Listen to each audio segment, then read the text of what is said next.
Hey, I'm Jim Kielbaso from footballcoachu.com, and I want to talk to you about getting set up for a 40-yard dash. You're gonna run a 40-yard dash somewhere, whether it's a combine, a college camp, or even for your team. So you might as well at least feel good about setting yourself up before you take off.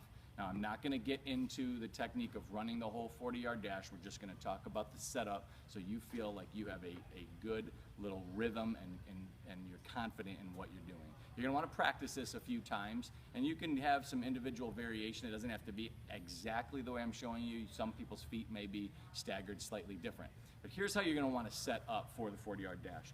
Let's assume that this white line here on the ground is our starting position, and we are going to start behind the white line in this case. If they tell you you can take the whole line, then just move everything up. But for purposes of this video, let's just pretend like we're going to start behind the white line. So you're going to put your 2 feet with your toes right up on the line. Whichever foot you would naturally kick a soccer ball with, that is going to be your back foot. It doesn't have to be a soccer ball, whatever you want to kick. You can kick a football. That's going to be your back foot. So for most people who are right-handed, your right foot is going to be the one that's pulled back.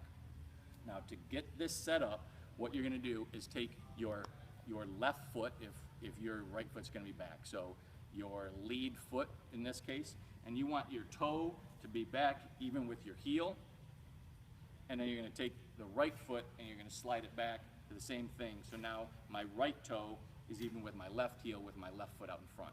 If you're left-handed or you like to have the other foot in front, you're going to be the opposite way. So you can just reverse this. So easy setup, just toes on the line, pull one foot back, other foot back, and you're ready to go. Your feet are going to be about hip to shoulder width apart.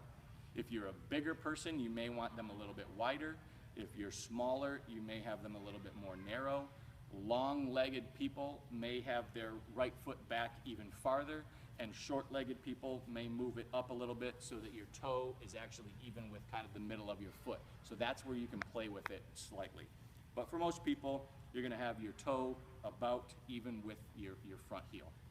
From here, we're going to squat down, and you're going to take your fingers of your right hand in this case, line it up from that back toe, take them straight forward to the start line, and then put your hand down the middle like a track hand. So you're going to be on your fingers and your thumb. So a track hand with your fingers pretty much lined up with your toe, and then your thumb out to the side. Now from here, we want to create angles into the ground with your shins. So the idea is to be leaning as far forward as possible so that your shins are pointing backwards into the ground. Now, I can't hold this position without my left foot or my left hand here.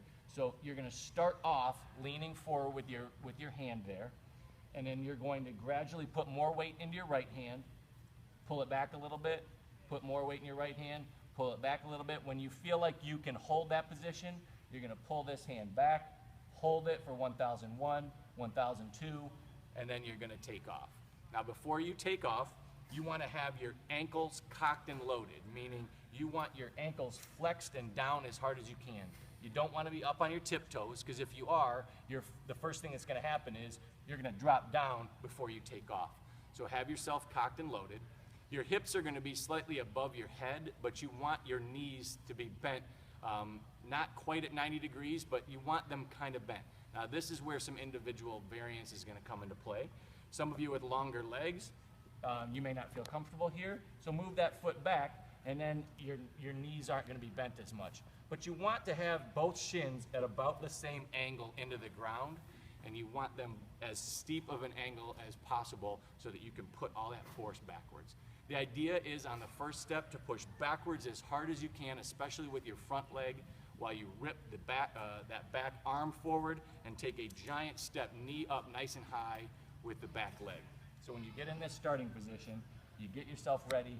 You're going to throw that left arm out in front of you. At the same time, you drive your right knee up in front of you. Your first 4 steps are the most critical part of your 40-yard dash. Like I said, I'm not going to cover that right now, but you got to get your knees up, you got to be leaning forward, and you got to cover as much ground as you possibly can on those first 4 steps. So let's recap really quick. I'll go through it nice and fast. Toes on the line, 1 foot back, other foot back, squat down, hand forward, put it in where you want it, rock it back, hold it, and then you're gonna take off. If that little step back doesn't feel good for you, and you're a taller athlete, some people like to just set up, put their hand down, lean forward, and then go.